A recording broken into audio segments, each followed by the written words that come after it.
Well, welcome to Makers. If we have never met, my name's Derrick, and I serve here as the lead pastor. And this weekend has been an amazingly full weekend for many of you and for many of us here at our church. This weekend, we had about 25 of our young adults. They're still camping up in the mountains.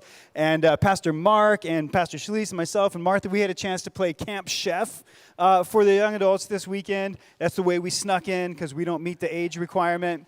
And it was just an amazing time. We got rained out yesterday for a minute, but the sun came out again as it does in San Diego. And so that was just a really fruitful weekend. We also had a sailing 30 by 30 thanks to Walker. We can clap that up. And a boating 30 by 30 thanks to Kelly and Eric. And Parents' Night Out. How many people enjoyed Parents' Night Out last night? Come on. They all left with their children. So just what a cool weekend. One of my favorite things to do is not to play games. I'm not a huge game person. My wife wishes I was. But I love to watch the social kind of experiment that happens during games. So at the young adult camping trip, there was a lot of games being played. And the thing that I love about watching board games being played is how everyone makes up their own stinking rules, right? It's like, oh, well, this is the way my family plays this game, or these are the rules. And so it's always beneficial before you jump into a board game to establish the rules before you start. Otherwise, people like my wife will add rules along the way so that she can win. And so this was happening as we played a bunch of board games in the mountains. And it's just so fun to just kind of watch this thing happen. And I was thinking about this juxtaposition between the way a board game should be played and as you establish the rules. Even if you've made the rules up, if you establish them at the beginning, it's fine. But you know what never gets said during a game? Is a really common phrase that's circulating around our world today, which is, you do you, boo. Like, no one says that during a board game. You don't just like, you do you during a game and be like, this is what I want to do. That's like the cardinal sin. You can't do that. But that sentiment, that saying, that phrase is circulating around our world in a way that has become so rampant that we all feel like we have this permission to just do you, right? Don't you love? I say it sometimes. I hear it said to me, and I'm like, I like that. Permission to be me. But you know what is so interesting about that phrase? Is most of us don't know who we are. We'll spend our entire lives, many of us, trying to figure out who we are. We're obsessed with finding ourselves. You know the game hide and seek? My kids love it almost more than anything. And hide and seek is a really fun game. We have a girl living with us now, a college student, and she's played probably 1 million games of hide and seek with my children over the last couple months. And hide and seek is fun. It's a game you want your kids to play with each other.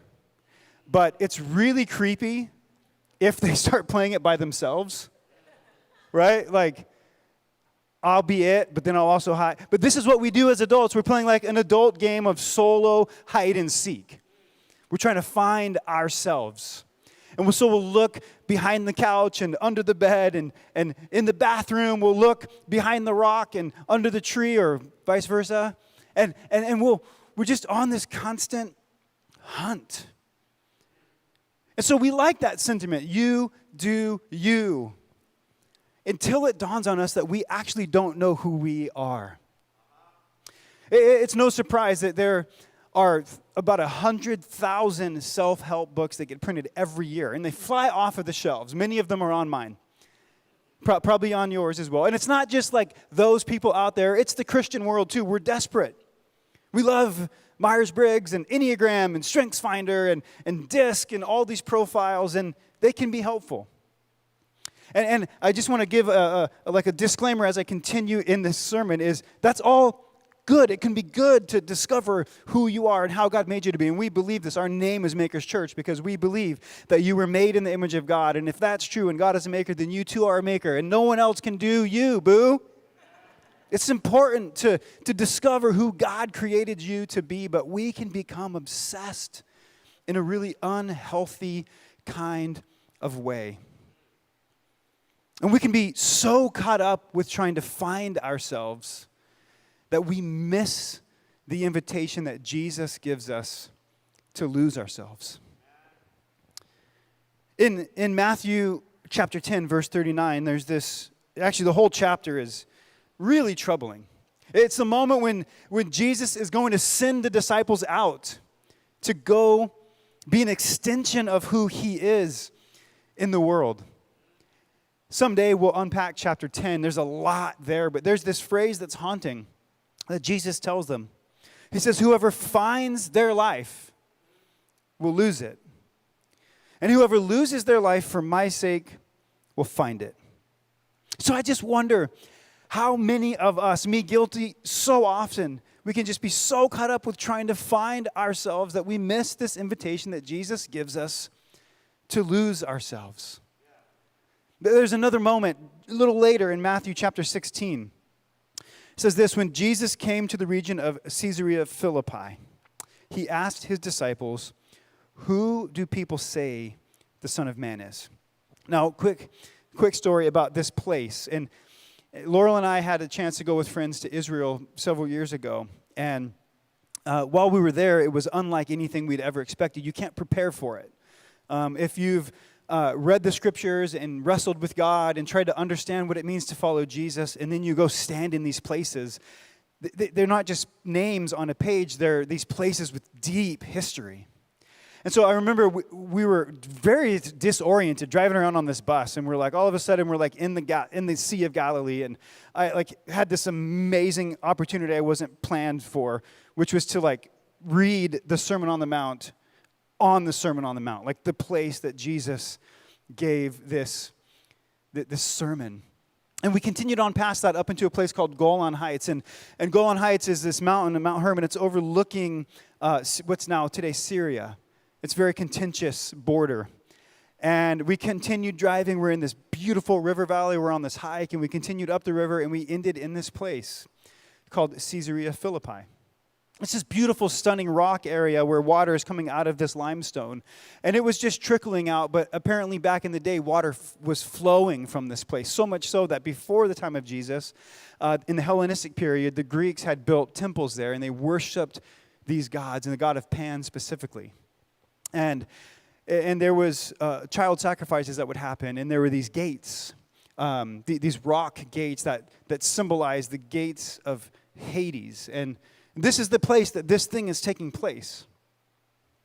And he asked them this question, in this place where all of these gods had been worshipped over the years, there was ruins of age-old gods that were worshipped there, and there were shrines to new gods, and they're standing in this place enveloped in this very kind of sordid history. And he asked this question, who do people say the Son of Man is?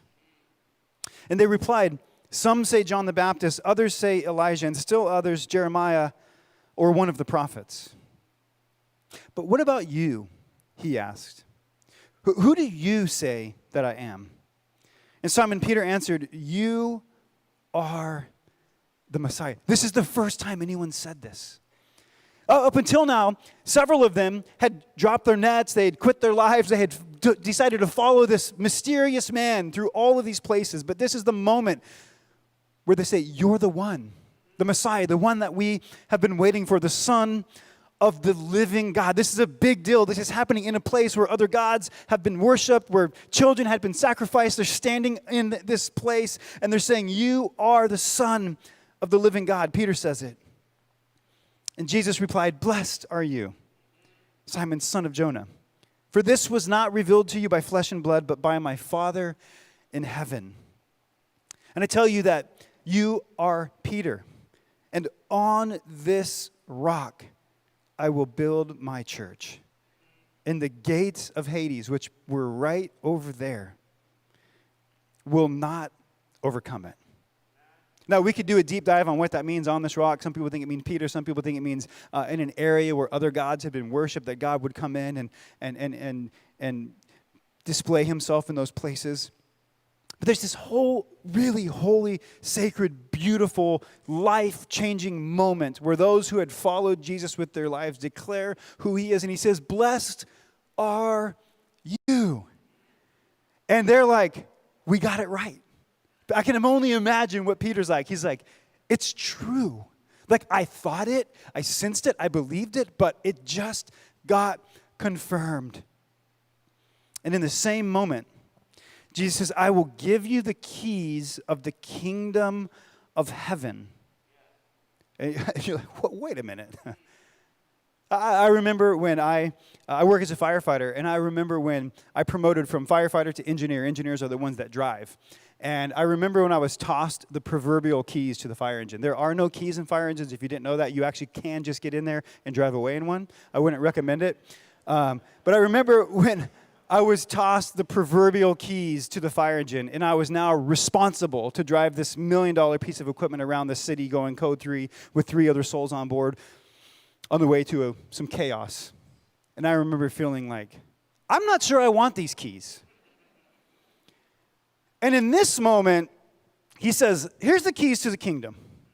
Here's the keys to the kingdom. And whatever's bound in heaven will be bound, and whatever you loose on earth will be loosed in heaven.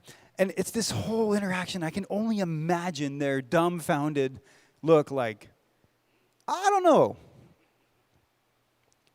And it says, then he ordered the disciples not to tell anyone he was the Messiah.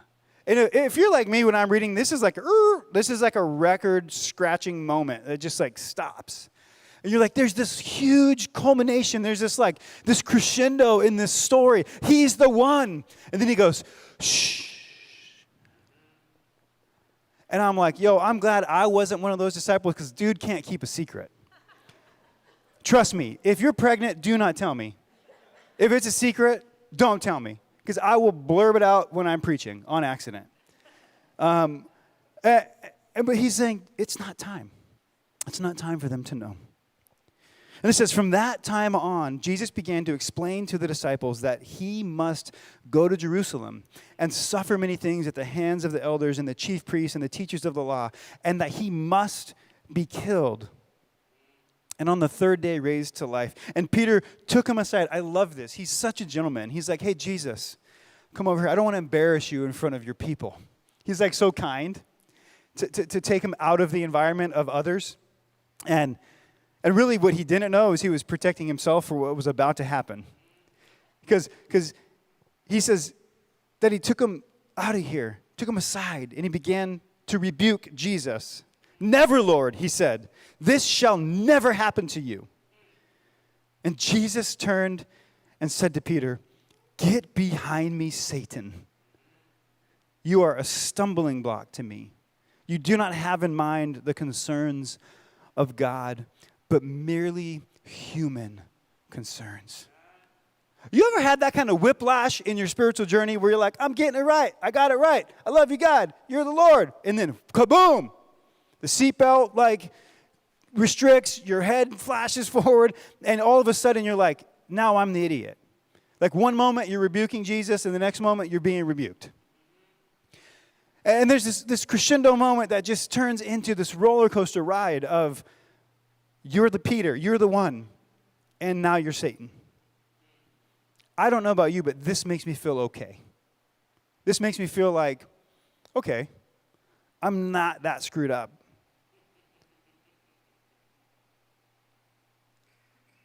And then Jesus said to his disciples, this is a moment where he repeats something he said in chapter 10. He says, whoever wants to be my disciples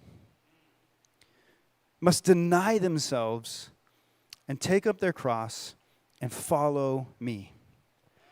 For whoever wants to save their life will lose it. But whoever loses their life for me will find it. It's another way of him saying, if you're trying to find your life, you'll lose it. But if you lose your life for my sake, you will find it. And he's repeating this thing. This thing he wants them to know. This thing he wants them to learn. And in this moment, we see Jesus giving this radical command that in order for us to have the abundant life, the life in the full, the life we're all searching for. The reason why we want to know ourselves and understand ourselves is not so that we can just have like a head knowledge of us. It's because we want to live into the fullness of who God made us to be. We want to live on purpose. We want to know, why, God, did you create me? Why am I here? What am I here to do?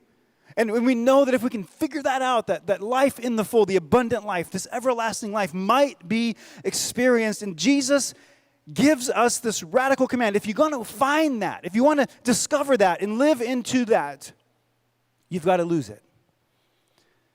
You got to deny yourself. And this thing that we're looking for, this satisfaction, this fulfillment, or this contentedness that we all long for, it doesn't come to us in the way that we try to make it come our way. And so here we are, still always looking, striving, trying to find ourselves. But Jesus says that this kind of life, this finding your life, it comes at a cost. And I know what many of you are thinking. You're like, whoa. Are we getting into this whole saved by works thing, yada, yada, yada? No. See, there's a difference. What the scriptures teach is that our forgiveness, that our salvation comes by Christ, through Christ. It's a free gift. We can't buy it. We can't earn it. You can't even steal it. You can only receive it. This is the goodness of who Jesus is. He offers life everlasting to anyone who would receive it. He offers this salvation. But there's a difference between being saved by grace and being sanctified through sacrifice. There's a difference between being saved by grace and being sanctified through sacrifice. And so many times when we think about being saved, all we think about is getting to heaven when we die. But Jesus offers us something greater than that. We can experience heaven here and now. We can experience the goodness of the kingdom of God in this life that can experience now and extend into eternity. And this is the kind of life that he's offering us, that he says comes to us, not by finding ourselves, but by denying ourselves.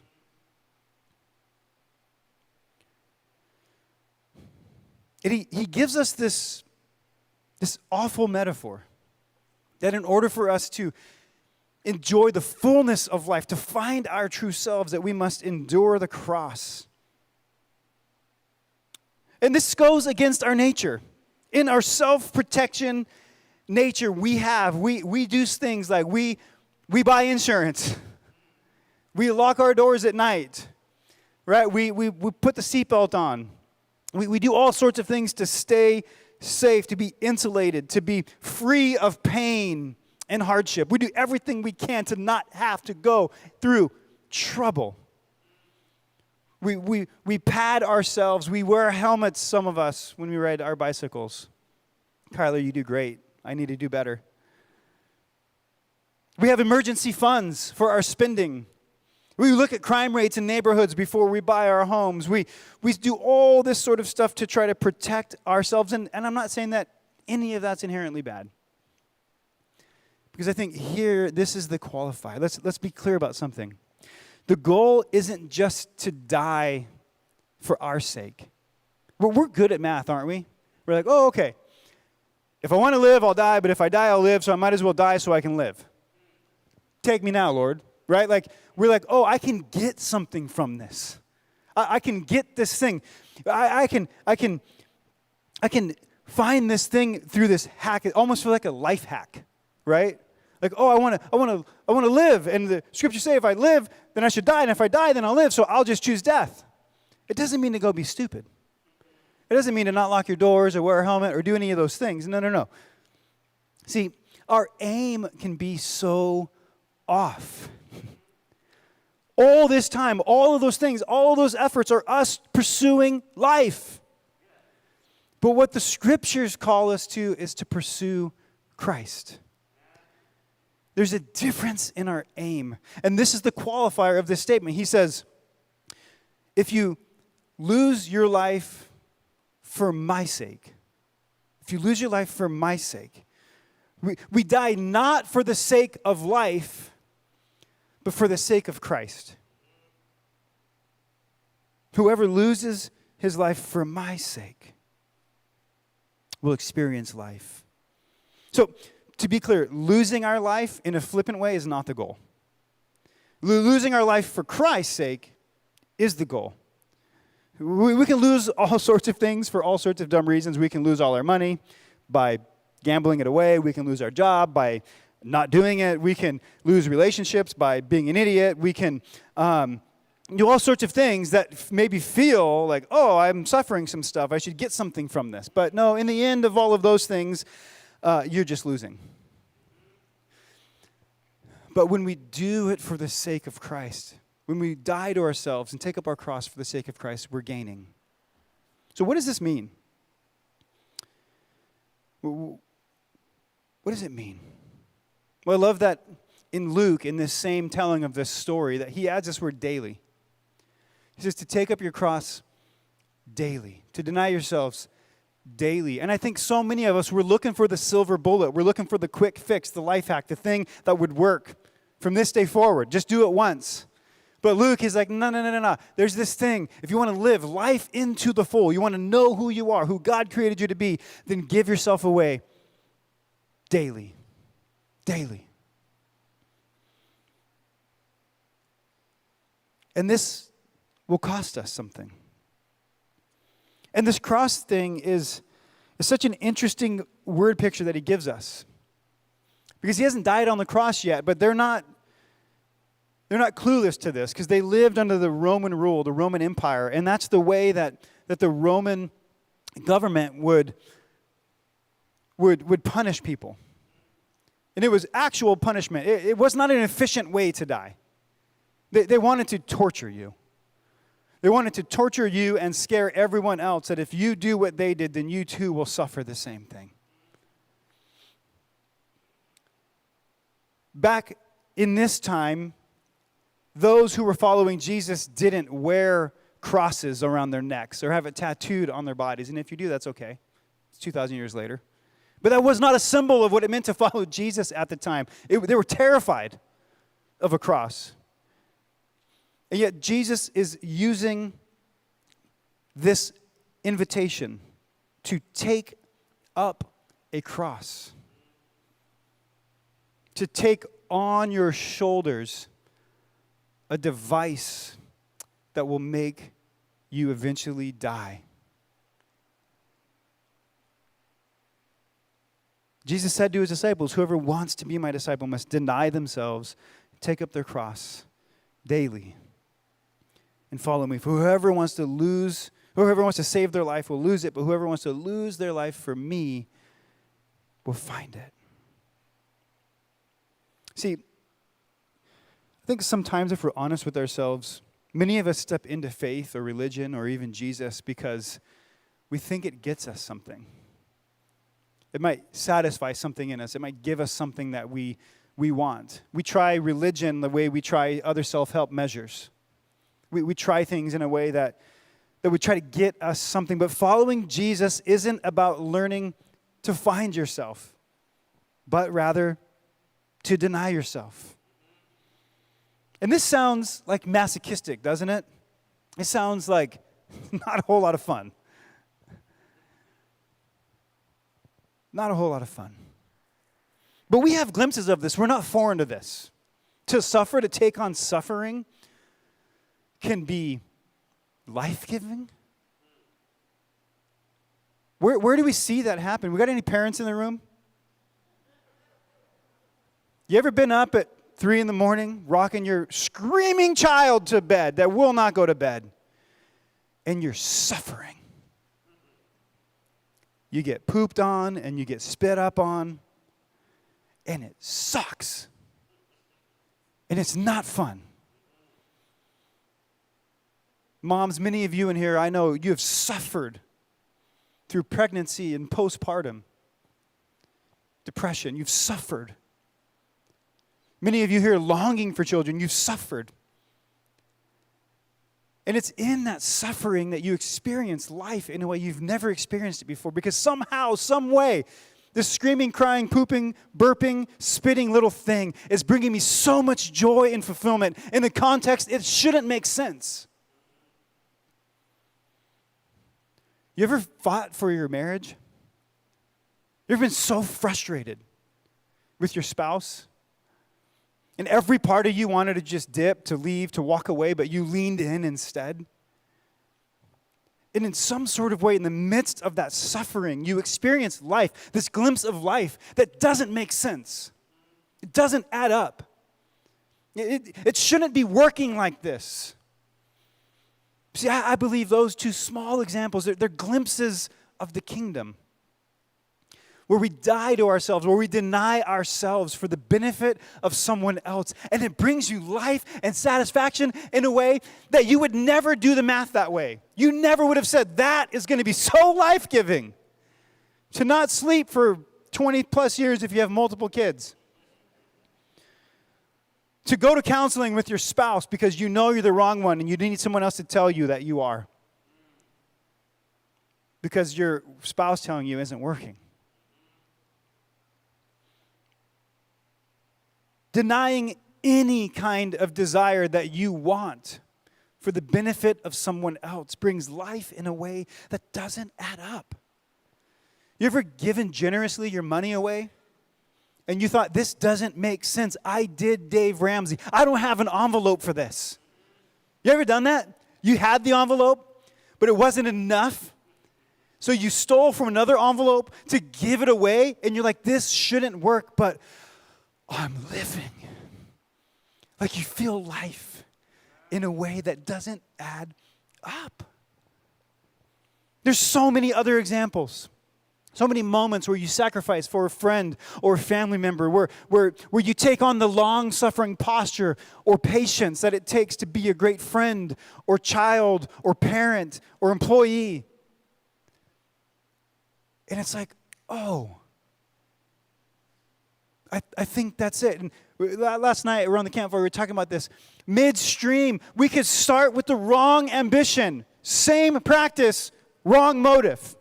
And it will not bring the life because we're doing it for the sake of me or for glory or for fame or for notice or for whatever it might be. But as soon as you change your heart, change midstream and go, no. Christ, I want this to be for your sake. Midstream, it's like, oh. And the fire that couldn't light is now lit. It's like, oh, for Christ's sake. And we don't like this. We take on the posture of Peter. Why? Because if you've chosen to follow Jesus, you're like me many times. You're like, this should get better. This should get easier. I know when I said yes to Jesus, my life was a mess. And I thought, if I could just get some help here, that'd be nice. And I wanted all the blessing. But I didn't know that the actual blessing comes through suffering. For whatever reason, we think that our lives following Christ will be free from pain, free from hardship, free from trouble, that life should get easier, it should get better. It doesn't, friends. If you're following Jesus, that's not news. If you're thinking about it, welcome to the chaos. But for some reason, there's this life that emerges inside of you in the midst of the suffering that doesn't make sense. And Jesus, I don't know why we put this on him. He never promised it. In fact, he promised the opposite. In 2 Timothy, the scriptures say this. In fact, everyone who wants to live a godly life will be persecuted. Now, we barely know what that means. But the early church, they actually knew what the cross means because many of them died on one. John 16:33, in this world you will. This is the words of Jesus. You will have trouble. But take heart. I have overcome the world. Hebrews 12:2. For the joy set before him, enduring the cross, scorning its shame, and sat down at the right hand of the throne of God. Romans 8:18. Our present sufferings are not worth comparing to the glory that will be revealed. This upside down kingdom kind of way, to be honest, isn't the book I would have written. But it's the one that we're all invited into. And in some crazy kind of only God can make it happen way, when we deny ourselves, we find true life. And I don't know what this looks like for you. We don't have the same lives. I don't know what that means for you practically. I know last night around the campfire, I loved it. We're sitting with a bunch of young adults, and they're like, what do you do with that? Like, Derrick, what are you doing with that? What does that look like? I'm not going to answer that this morning because I want you to ask this question to yourself. Practically, what does it look like? We all live different lives. We all have different motivations. We all have different cravings and longings that some are good, some are bad, some are of God, some are of not. What does it mean to pick up your cross? I don't know. But maybe here's some ideas. What do you need to deny? Is it a posture of self-sufficiency? I got this. You ever felt like you got it?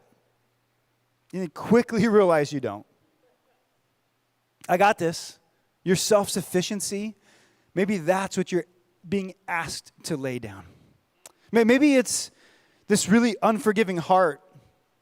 You're just so angry, you're just so mad at someone, or even something, or oftentimes God himself.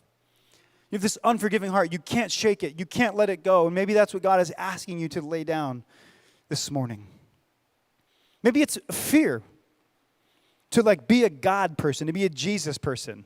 You're like, I feel this thing kind of erupting inside of me, but I don't want anyone to know yet. I'm embarrassed. I'm ashamed. I might be judged or laughed at. They might think I'm strange. You are. Maybe it's a reluctance. It's a holding back that you need to lay down because you know exactly what God's inviting you to do, and you're terrified to do it. Maybe it's an addiction. Addiction that you love. You enjoy it. You aren't ready to let it go. You don't want the help that's been offered to you. And maybe it's time to lay it down. Maybe it's a lust for pleasure or an ambition to be in control. Maybe it's the need for recognition, a need for attention or popularity. I don't know what it is. But I know that if we strive and we try and we search and we find and we play hide and seek with ourselves, that we will just continue searching. We will be unsatisfied in that effort. But you know what? I think the game of the kingdom is not hide and seek. I think the game of the kingdom is sardines. You guys know the game Sardines? Sardines is like hide and seek, but upside down. In hide and seek, it counts, against the tree or the wall, 1, 2, 3, 4, 5, 6, 7, 8, 1001, and everyone goes and hides. And you spend all your time trying to find the people that have hidden. But in sardines, it hides. The person who's it goes and hides. They aren't searching. They're laying themselves down. They're dying to themselves. And when they find you, you invite them in to hide with you. Ooh. What if we could be that kind of community where we actually learned and practiced what it meant to lay down our lives, and then we invited others to do it with us? To the point where we're not like, here am I, look at me, this is my life, I found it. It's no. This is me dying to myself for the sake of others, and I'm going to invite other people to do that with me. And all of a sudden, there's 18 of you in the bathtub. Man, what if we could be that kind of church? Where yes, we celebrated the beauty, we celebrated the uniqueness of every human being, but it wasn't because of who you are, what you did, or what your letters say about you. It's because of how self-sacrificial you've been and how much God is doing in that sacrifice in your life. Maybe you're here this morning, you know exactly what it is. There's one thing. Just today. That's it. I love the way Luke puts it. Just daily. What if today we could lay something down, take on suffering in a way that might bring life? Would you pray with me? God, your words are very challenging. following you is deeply challenging. But God, it brings life. It's the only way to truly live. It's the only way to experience life in the full. It doesn't make sense. It doesn't add up. But man, when those glimmers of your kingdom happen in our hearts and in our lives, God, it's unmissable. It's undeniable. And God, that's a taste that you long for all of us to have. And God, I believe there's people here that are so used to dying to themselves and being self-sacrificial. Lord, we need them in our lives to invite us into that hiding place. And God, there's others in this room and those watching online that have yet to start. And God, it starts with your free gift. It starts with your free gift of salvation, Jesus. You give forgiveness. You invite us into your family, God. And so I pray if there's anyone here watching online or in person that has yet to place their faith in you, God, I just pray that as your Spirit moves, Lord, that you might invite them into that moment. God, there are others in here that have been walking with you, stumbling and falling and tripping along the way for many, many, many, many years. But this morning, God, you gave them something. You illuminated something that's keeping them from experiencing life, from finding their lives. And God, I just pray you'd highlight it, you'd mark it, and you'd invite them to lay it down. We pray this in your name, Jesus. Amen. Amen. Hey, we're going to sing one more song of worship, and our prayer team is going to be available in the back to pray with you. Maybe you don't know much about following Jesus and you want to pray with someone or place your faith in Jesus. Our prayer team would love to help you with that. Or maybe you're here and there's a thing you need to let down, but you can't do it on your own. And you need some prayer and you need some people who are going to help you do that. Our team is available in the back, and we'd love to journey with you. Would you stand and worship with us?